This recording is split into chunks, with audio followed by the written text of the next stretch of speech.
meeting today, and I will pay our respects to the traditional owners and the Ngunnawal and Ngambri people and their elders, past and present.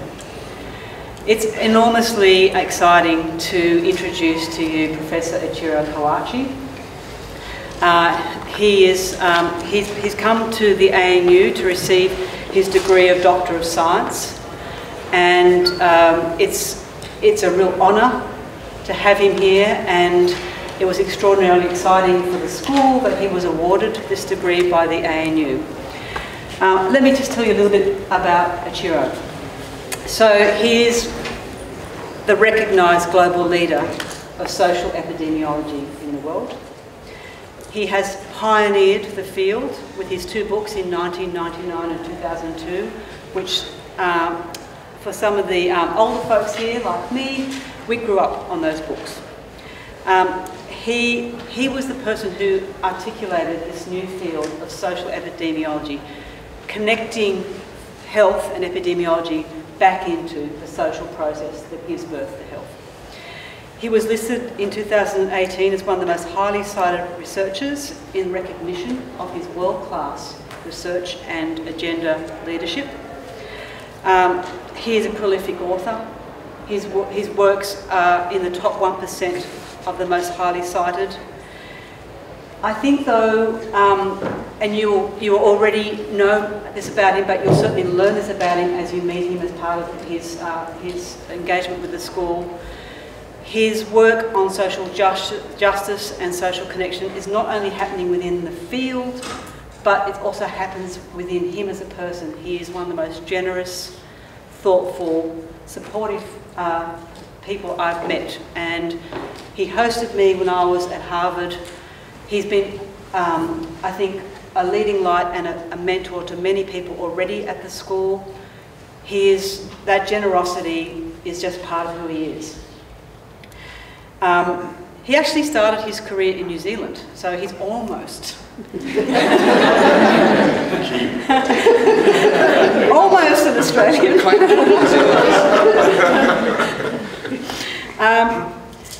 And he really was actually, one of the first things he did was, through his lobbying, help the New Zealand government limit cigarette smoking and tobacco use.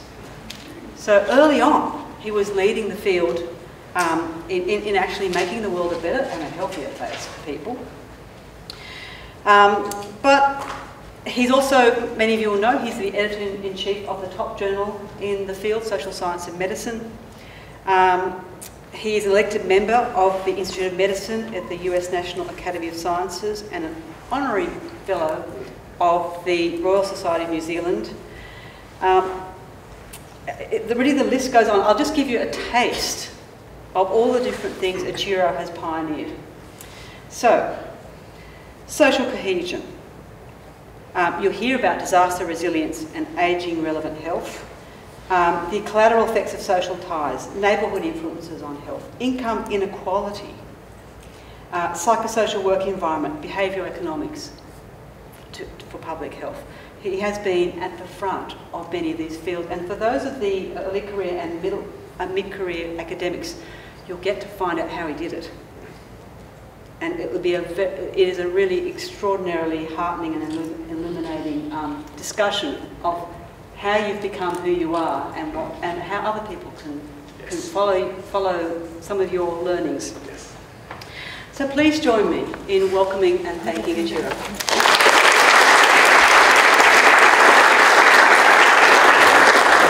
This is not working. Thank you very much. I'd also like to begin by acknowledging and celebrating the original Aboriginal custodians upon whose land we meet.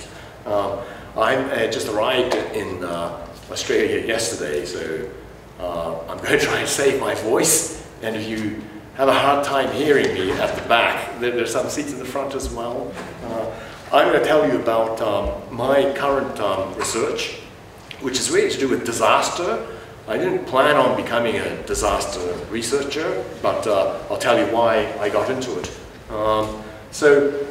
Here's what I learned when I first got into the field.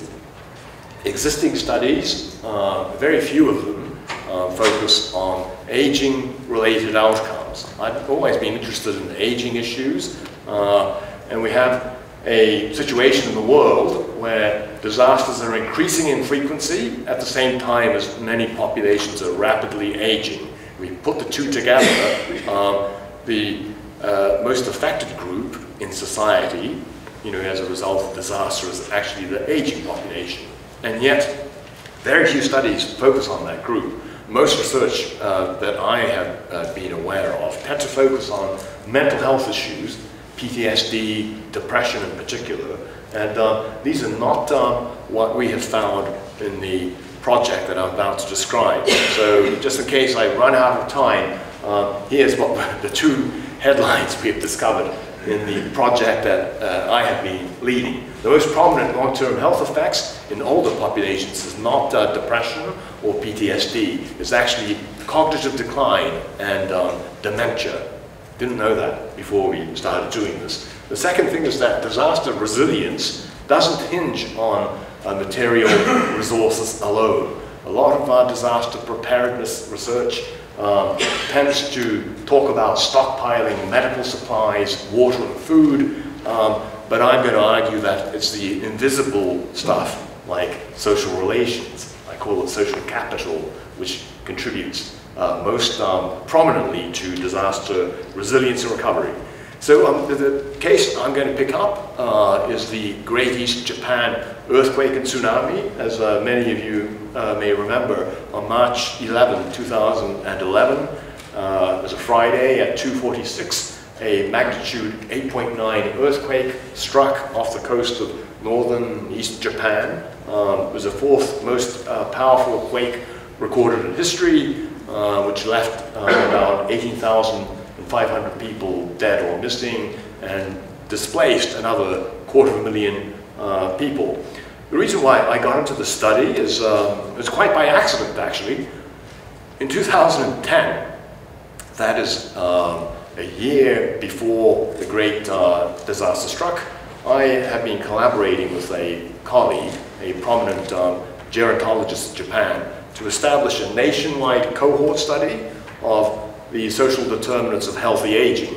As you can see from these circles, it was we covered almost all of the localities in Japan, stretching from the northern island of Hokkaido all the way to Okinawa. There are about a dozen localities when we began. We collected baseline data on health, health habits, practices, and social cohesion and all the stuff that we were interested in. And then 7 months after we had finished data collection, the 2011 earthquake struck. And just by pure accident, bad luck if you will, one of our field sites in the city of Iwanuma, which you can see highlighted in yellow, was directly in line of the tsunami. It was a city that's 80 kilometers to the west of the earthquake epicenter. So we had the surreal situation of having data that precedes earthquake and tsunami that helps us to understand what are the factors that predict recovery afterwards. So you may recall seeing, I certainly remember waking up on that morning. I was in Boston. I was about to actually travel to Japan to meet with my collaborators when I saw on the news. You remember, after the quake happened, they had almost an hour to evacuate because they could see that the tsunami was coming. There was enough time for the local television stations to get their helicopters up into the air and televise in real time as the tsunami struck. That is actually an aerial photo of our field site in Iwanuma City. So they had 3 waves of tsunami that swept about 40% of the living area of Iwanuma City. And this is a map showing the, on the right, the Pacific coastline, and the blue circles represent where were our baseline respondents living 7 months before the event happened. And as you can see, there's a thin red line which illustrates the extent of tsunami penetration. It is what in social epidemiology, for want of a better word, we call a natural experiment. We have we have data on people who were, some of whom were directly affected by tsunami, others were out of that zone. We have information preceding the earthquake, and we propose to collect information afterwards. So it's a before, after, affected group, non-affected group kind of setup. So the UNM project, the quick description, the city had a population of 44,000 people. We know that 180 residents lost their lives on the day of the disaster, and about a couple of dozen were also participating in our study.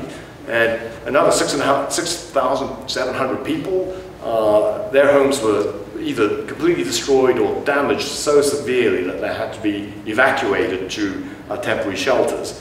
Our baseline survey, 7 months before the event, was a census. We took the town residential register, and we invited everybody in the town who was aged 65 years or older to participate in our cohort baseline. And we got about a 67% response rate.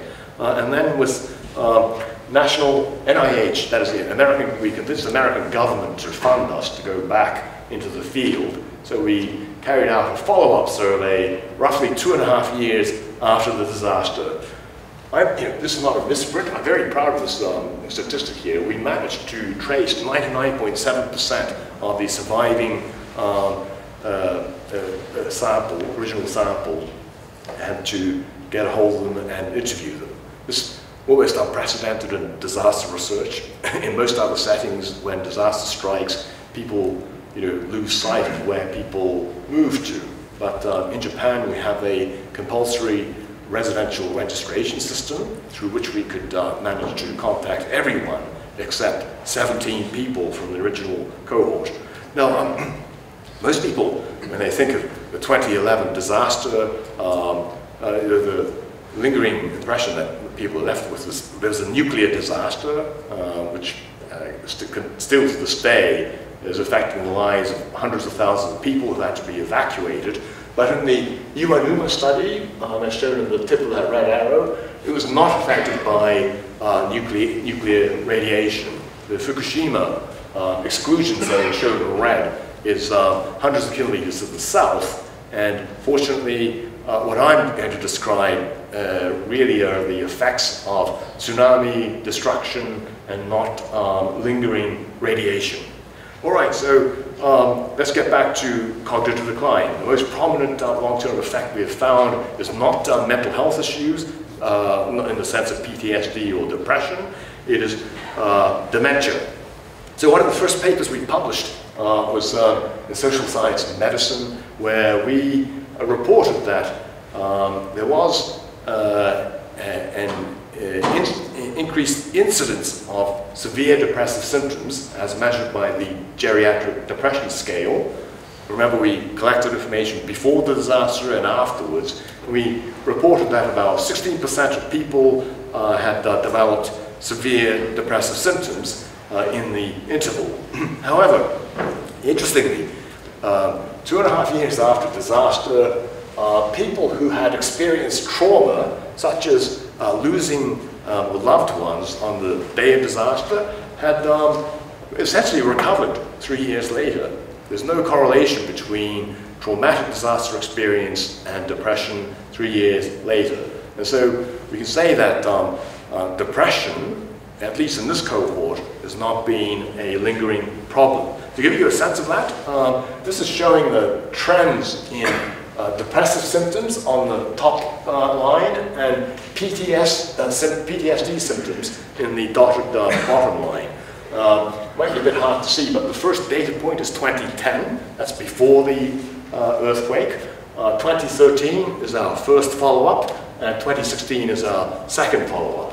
The overwhelming thing that hits you between the eyes is that things have not really changed.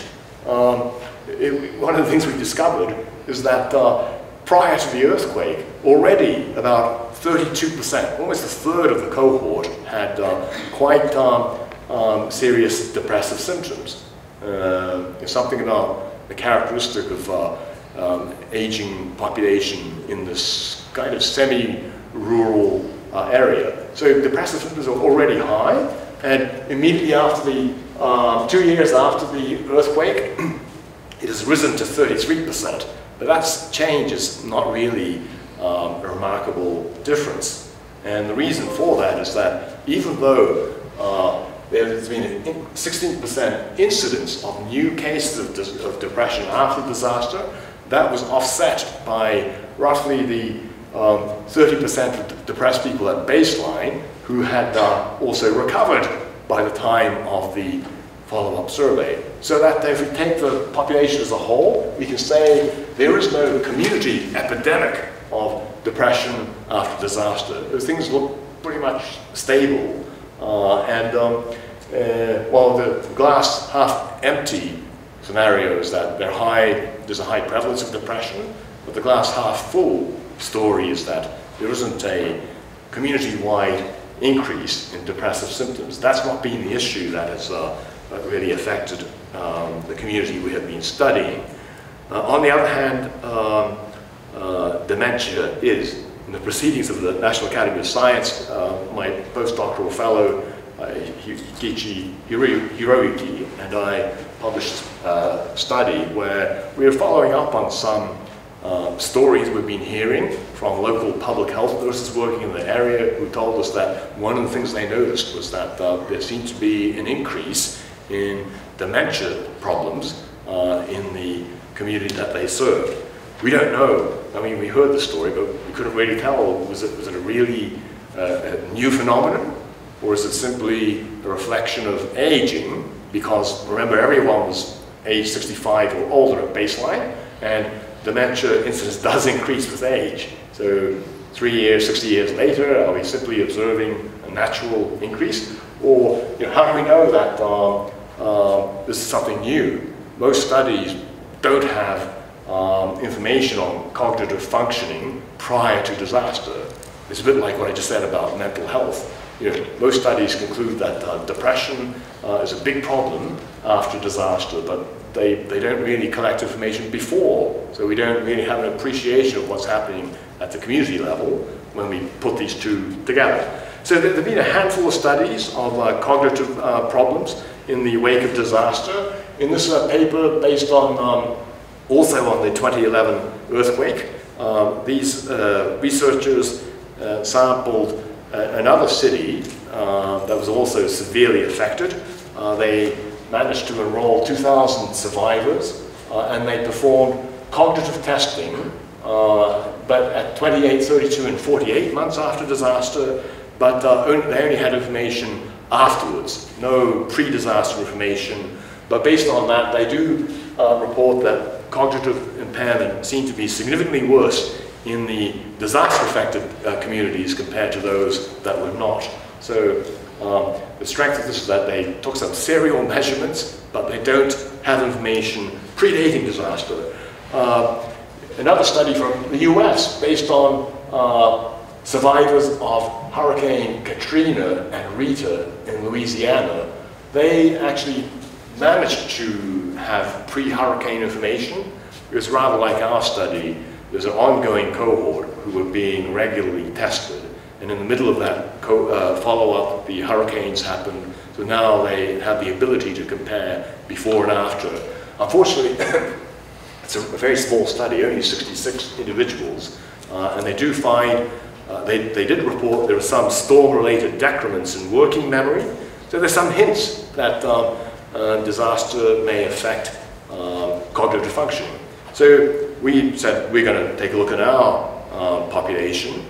We have pre-disaster and post-disaster cognitive assessment. The reason we're able to do this is because in Japan there is a national long-term care insurance system, so that if people suffer from cognitive impairment, they must get tested. They're visited in-home by trained testers, and they undergo, these testers take the individuals through tests of orientation, short-term memory, problem solving, and so forth, and everything is then reviewed later on by a committee of physicians at the municipal level. So we are able to take advantage of this registration system to link individuals before and after to really be able to see what's happening to their cognitive status. Now, the cognitive measure I'm going to present is a little bit unusual, but it's rather like the clinical dementia rating scale that some of you may be familiar in Western settings. It's an 8-point scale ranging from where one is cognitively independent all the way to 8, which is a severe dementia requiring specialized 24/7 care. And I'm going to show the results based on this continuous 8-point scale. That scale has been correlated with standard measures of like MB.ChB. It has acceptable correlation. So here's what the distribution looked like in our cohort in 2010. That's 7 months before the disaster. There's a bit of a lumpy distribution, but you can see, for example, level 1 on the scale has been shown to correspond to a 0.5 rating on the clinical dementia rating scale. Good specificity and sensitivity. So these are people who are showing demonstrable cognitive impairment, but still able to function independently. On the other hand, if you were classified as level 2B, that would be someone who would be unable to stay home by themselves, unable to answer the phone, frequently gets lost in the street, can't remember to take their medications, and so forth. So it's just giving you a sense of what these levels look like. So now, what happens when we went back to them in 2013 and linked their data? So there's been a clear increase in all of the categories. Some people now moving over to 3B and 4, which much more serious level of cognitive disability. Now, before I show you anything else, we first demonstrate that our rating scale behaves the way that we expect it to. So we confirm the usual suspects that predict cognitive decline. These are the results of first difference analysis, where we're taking change in cognitive function and regress that on changes in exposure variables. The change on change is fixed effects analysis.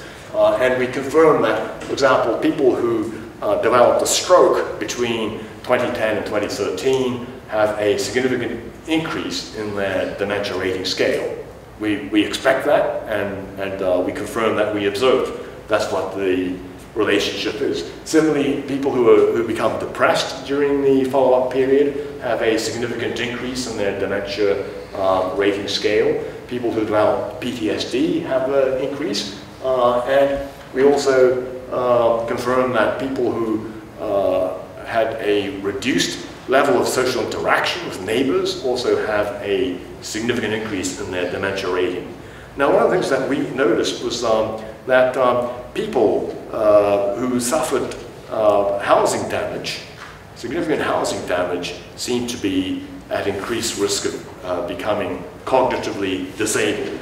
Now, we're able to assess the level of housing damage by dispatching two building inspectors to every house where people were living, and to develop a rating scale from not affected to partial damage, minor, major, to complete destruction. I'm showing you the distribution of the people in our study. And you can see that these categories are based on objective classification. For example, this picture of a house that I photographed 3 months after the disaster, you can see that the house is still standing, but the first floor has been swept away because the tsunami reached a height up to the level of the ceiling of the first floor.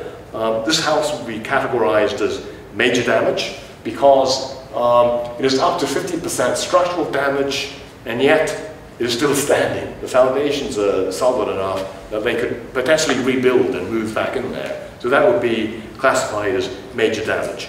All right, so we linked experience of housing damage to cognitive disability, and here's what we found.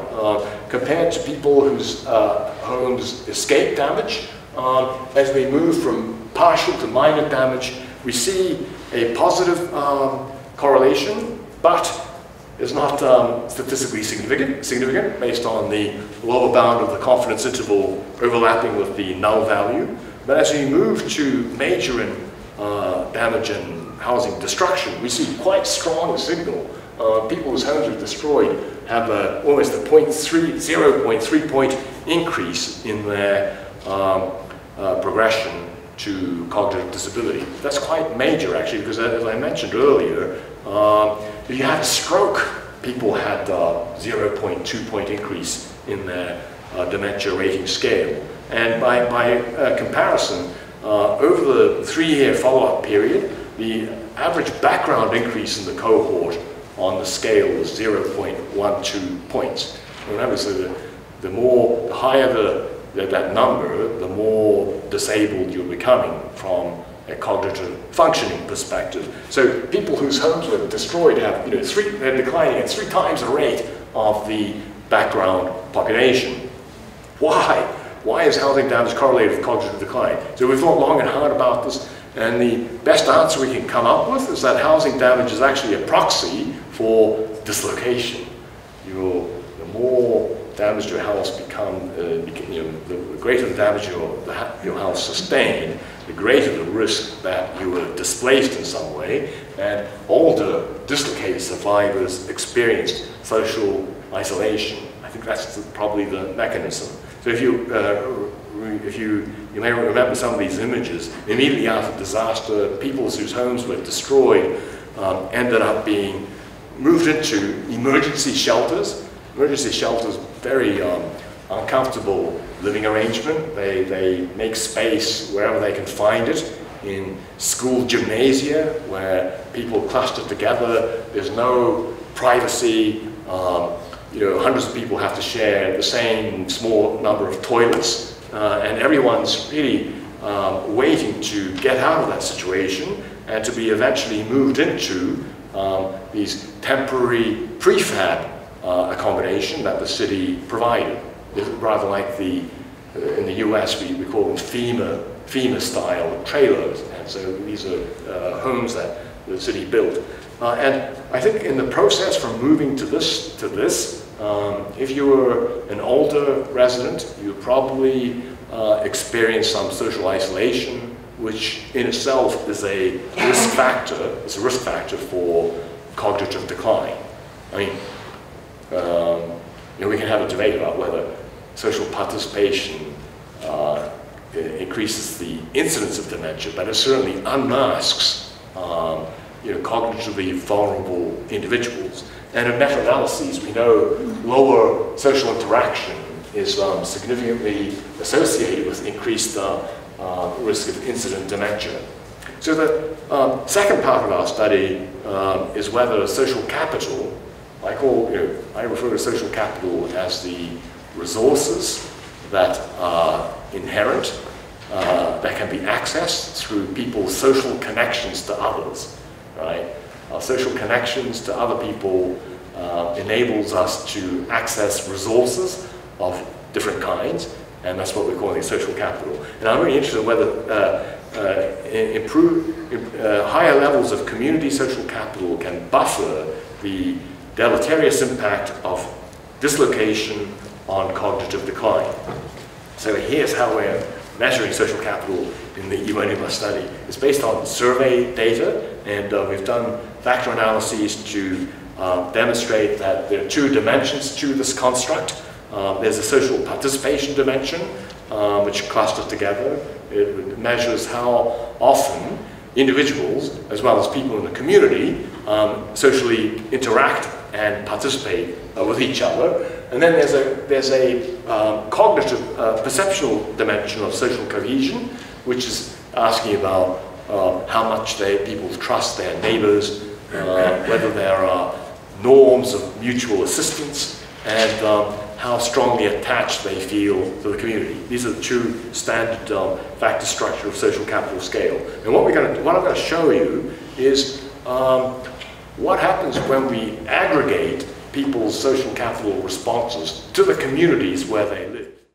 Aggregated value of social capital in that community. How do I know that there are 99 communities? The answer is because that's how Iwanuma City designated those boundaries, and it may differ from how particular individuals may define their community, but we thought as a starting point, as a reasonable approximation, these are the boundaries along which residents were encouraged to conduct disaster preparedness activities even prior to the earthquake. This photograph shows people preparing for disaster. Strangely enough, this is not taken after the 2011 event. It was preceding it. They're practicing cooking emergency meals in case there's an earthquake. So we thought these 99 communities were a reasonable basis to define what were neighborhood boundaries. Now, I'm afraid I can't avoid showing a bit of math, and I'll quickly go through this to inflict the least pain. This is what a multi-level result table looks like. We have an empty model, no variables, just showing that the variance partitioned into individuals and communities.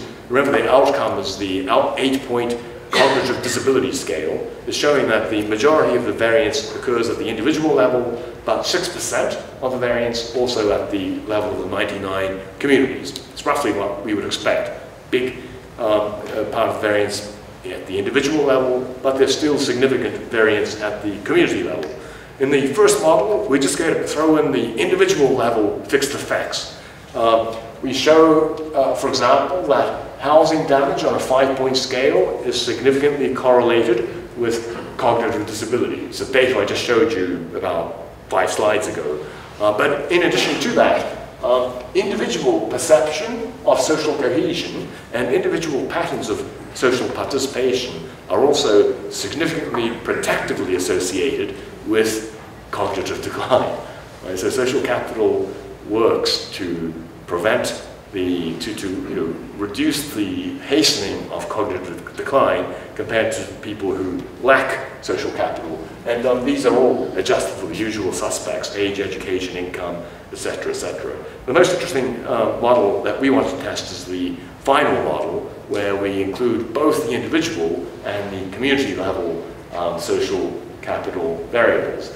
And the two rows I want you to focus on is cohesion community, participation community. These are the community aggregated values of cohesion and participation, showing that they are both aligned in a protective direction. The cohesion part is not significant, but the participation part is, remains significant, even controlling for individual differences in whether you perceive your community to be cohesive or whether you individually participate or not, right? Because I'm controlling for both individual as well as community level social capital. That part there is what I liken to herd immunity. Herd immunity is sort of saying that saying that over and above how much you participate, if you live in a community that had high levels of social participation of other people around you, you were protected from a more rapid decline in cognitive function, even if you experienced housing damage and dislocation. That's like herd immunity, where you get the idea that even if you're not yourself vaccinated against measles, so long as 80% of people in your community are vaccinated, you may benefit. I mean, some people call it Freeriding in the case of vaccination, but in the case of social capital, it is the community benefit of living in a locality where there's strong social connections. If I illustrate what I'm saying freehand, I've shown that the severity of housing damage positively correlated with cognitive disability 3 years later. As opposed, that's the regression line for a community that has low levels of social participation. What I'm saying is that there's interaction. If you were lucky enough to be in a community where other people were participating in informal socializing and social activities, that slope itself is reduced and you may be offered some protection. I think there's a policy implication in what we have found, and the policy implication is as follows. When one of our doctoral students conducted an ethnographic study of people who were affected, she discovered that the city offered two types of relocation to the temporary residences. Remember, people were at first in the emergency shelters, and they were all really waiting to be moved into the prefabricated homes. Well, as they did that, the city offered two types of doing it. Residents were either offered a lottery scheme, or they were offered group relocation. In the lottery scheme, people were told, you can enter your name into a draw, and if your name comes up, then we will move you out of the emergency shelter in the order in which your names come up. So it's a way of putting your chance behind the idea that your lucky number might come up and you'll be able to escape the emergency shelters sooner than later. But that has the unintended consequence of separating people from their neighbors. Exactly as I said, you get randomly moved into the prefabricated villages based on whether your number came up. By contrast, some people chose to stay in the emergency shelters until the city could provide sufficient accommodation for the entire neighborhood to move together. It's called group relocation.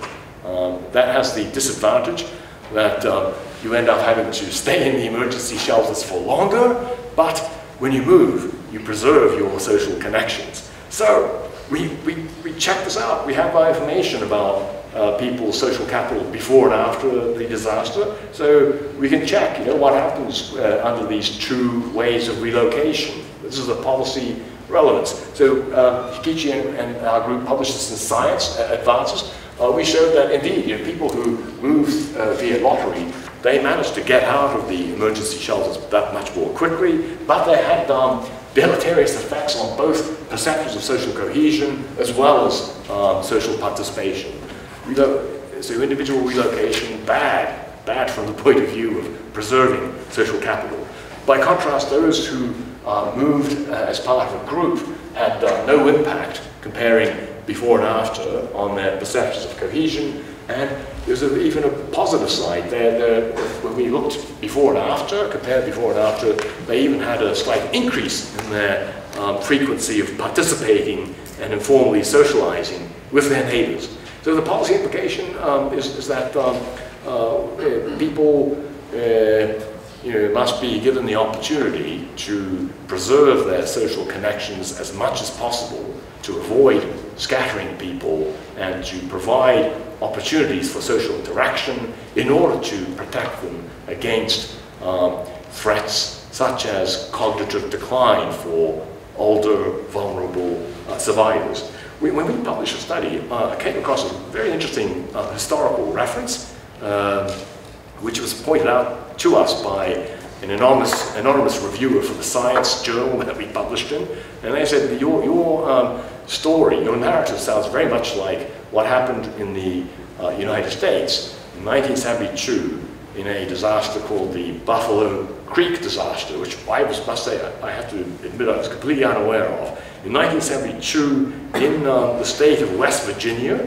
on the southwest corner of West Virginia, there was a disaster caused by the practices of a local coal mining company. So West Virginia, as you know, the preeminent coal mining area of the United States. In this case, the coal mine had been digging up in the hills, and instead of carrying away the earth that they had dug up, they just sort of left it on the ground right next to a creek, and this mound of slag kept on building up until one day, after a heavy rain, the artificial dam collapsed, sending a humongous tsunami right down to the village where the coal miners were living. And so it was a man-made tsunami that swept hundreds of homes away, killed a whole bunch of people. It was rather like what happened in the Brazilian state of Minas Gerais earlier this year. There was a huge mudslide caused by a dam. History keeps repeating itself in this way. As a result of that disaster, a sociologist, Kai Eriksson, was dispatched to interview the residents, to see the survivors, to see how they were getting on. And he published it in the form of this book called Everything in Its Path. And what really struck the reviewer, and struck me after I read this book, was that a very similar thing happened to, in the case of West Virginia, in 1972, as happened in Uinuma. Basically, US government placed survivors into mobile homes on a first-come, first-served basis. And that had the unintended consequence of resulting in what Eriksson called loss of communality. In social epi parlance, we say erosion of social capital, actually. And interestingly, that was the biggest collective trauma that was reported by the survivors. And the quotes from the interviews he conducted said most of the survivors, they found themselves amongst strangers, and although they continued to be within commuting range of old friends, most of them felt alien and alone. In page after page of this ethnographic study, survivors were volunteering information like, I have good new neighbors, but it's not the same. The people I had before the flood shared our happiness and they shared our troubles and sorrows. But in contrast, people have noticed that they don't visit each other as much as they did before. You can drive through the camps and see that most people stay inside with the doors closed. So that, to this community was the greatest collective trauma resulting from the arbitrary resettlement of people into temporary housing. So I feel like we're repeating things that we already knew had we bothered to look from 60 years ago. Now there's an interesting book by Epidemiology on the public health consequences of disaster, and one of the chapters in the book describes some of the common myths and fallacies about the public health consequences of disaster.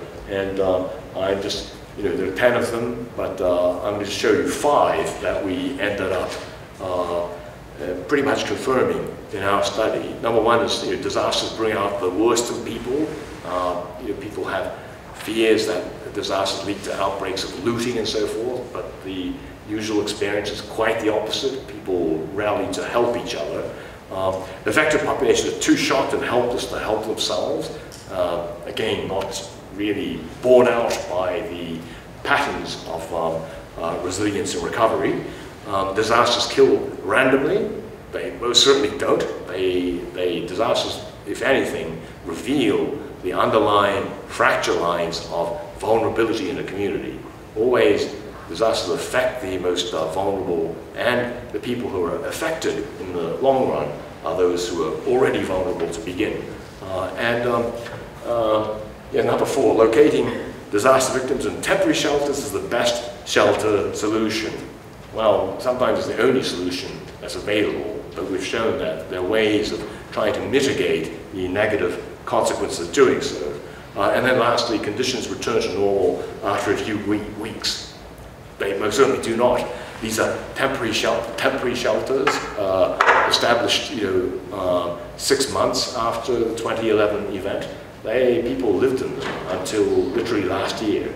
So they were in there for 6 long years before they could finally be relocated to more permanent accommodation. And as you could see from the trends in PTS and depression and so forth, they really have remained quite difficult to address in the long run.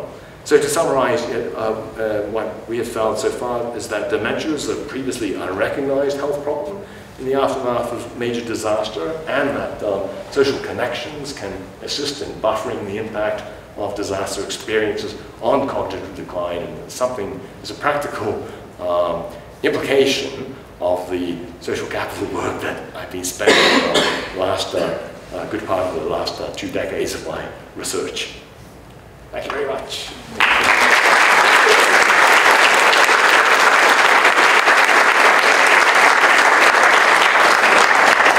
Now, I appreciate appreciate that because of the technological failures we had here, we've started late. But I hope you can stay and ask some questions of Ichiro. It reminded me, Ichiro, that we're suffering a tsunami of fire. Yes.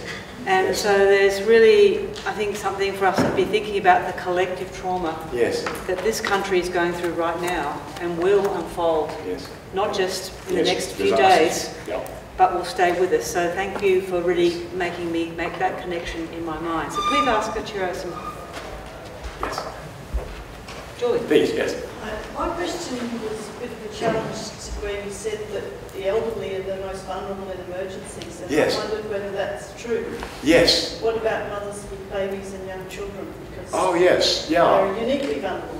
Yes, of course. There are there are many groups that are vulnerable, mothers, young children. But if you look on as a broad, stylized summary of who the main victims are, for example, in Katrina and Hurricane Rita, even though the elderly were the minority of local populations, about 2/3 of the victims, people who lost their lives, were over the age of 65. In heat waves, again, more than 2/3 of the people who perish are over the age of 65. In Iwanuma, the local population base was already 2/3 were over the age of 65, and therefore the disaster killed proportionally, you might say. But I just think that that on a sort of broad brushstroke description, aging is the aged are a very large group that are likely to become affected by disaster, both immediately and long-term consequence. And I was just pointing out that when I did a global scoping of the literature on disaster effects, there are not that many studies. It's quite surprising. Most disaster researchers seem to focus on the younger end of the spectrum, and I think they ignore that the people who are most affected are in that age group. But yes, I acknowledge that there are many other sources of axes of vulnerability, right? People who are disabled, people with young children, etc., etc. I mean, you use a very powerful phrase, which is the fracture lines. Yes. Social fracture lines. That's right. Yeah. So if we consider all the sources of disparity in a population, those populations are also the ones who are most affected. The disasters have this ability to bring that out. So Tiras? Thank you very much. Very fascinating. As Linda mentioned, here we have a different tsunami, the fires and the fire smoke. Obviously there are properties which are destroyed by the fires and people have to relocate. Yes. But in many cases, populations are affected by the smoke. Yes. And the property is intact, but people are exposed to high levels of smoke. Yes. And in these cases, there's a lot of debate whether some people, sensitive groups, should be relocated. Elderly people, with pre-existing illness, pregnant women. Yes. I was wondering, what's your take in this situation? Is relocation something to avoid at all costs? Is it something to avoid for the elderly people because of the cognitive decline in risk? Yeah. Yes. No. So I think in some cases relocation is inevitable, isn't it? If your home was destroyed, then you have to move. And I think the implication of what we're finding is that when you relocate people, do so in a way that preserves as much as possible people's social connections. I think that's the most important lesson. So relocation is inevitable in a lot of cases, but there are different ways of doing it. Ones that are more likely to preserve this invisible social fabric that connects us together versus ones that just move people as quickly as possible, but randomly. I think that's a choice. Is this equally important for younger people? Yes, yeah. I'm an empiricist, and I would have to look at that data to be able to answer that.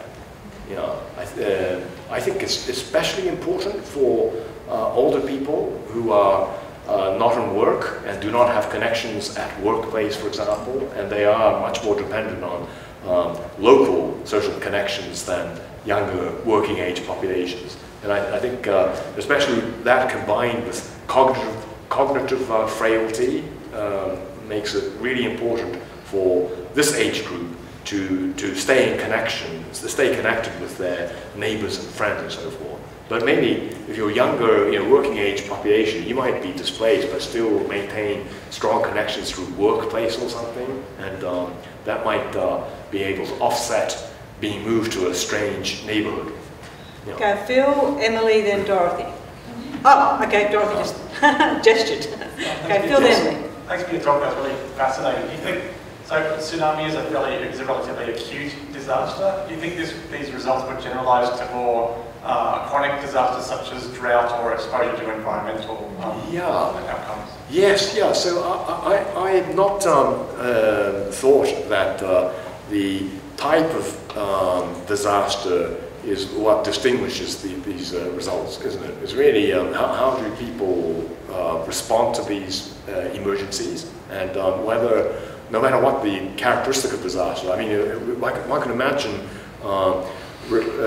being able to do this in the nuclear exclusion zone if people had to leave because the radiation contamination. I think a similar kind of issue would apply.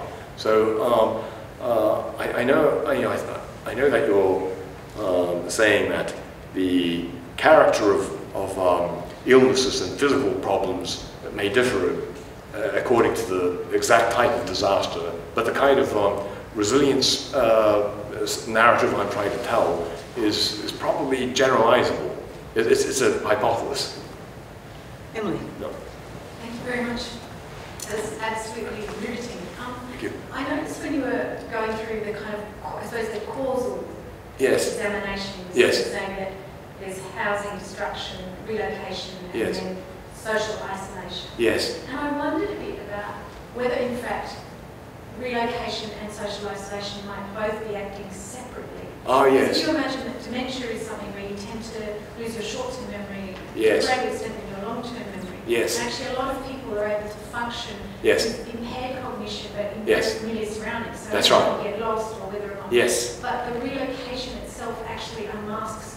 Yes. You've got a lack of adaptability. Yes. And then the social isolation playing an independent role. Make a compound. There was space for a slightly more complex, because even some of the measures that you had, where you were saying with the cognitive measures, it was getting lost. And presumably that would happen more often. That's right. Yes. If you were in an unfamiliar situation. Yes. So I just wondered if you might talk about those two things as separate. Yeah. So I think they are both operative, aren't they? I think